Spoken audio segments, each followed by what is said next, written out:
বন্ধুরা রান্নাঘরে চলে এসেছি আর আমি একটু পরে থেকে ভিডিওটা দেখাচ্ছি। রান্না হয়ে গেছে, লাস্টে আমি লাউ দিয়ে ঘন্টটা করছি, তো লাউটাও বসিয়ে দিয়েছি।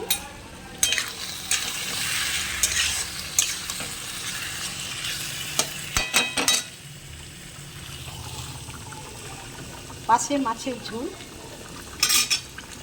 দেশি কাতলা মাছের ঝোল। মাছটাকে ভেঙে দেবো, মাথাটাকে। দেশি কাতলা মাছের মাথা খেতে যা অপূর্ব লাগে বন্ধুরা, মানে ভাবতেও পারবেন না, অসাধারণ টেস্ট। তো আমি এবারে ছোটো ছোটো করে টুকরা করে নেব, লাউয়ের মধ্যে দিয়ে দেব। ভেঙে দিলাম, এবারে আমি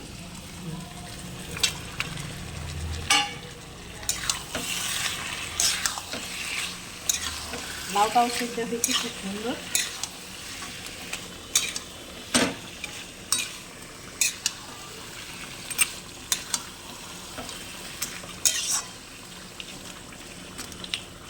খুব ভালো লাগে, এতে কিছু লাগে না, একটু ঘি দিয়ে দেবো।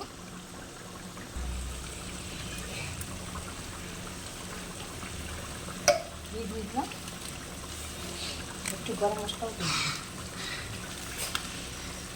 এবারে নেড়ে নেবো ভালো করে।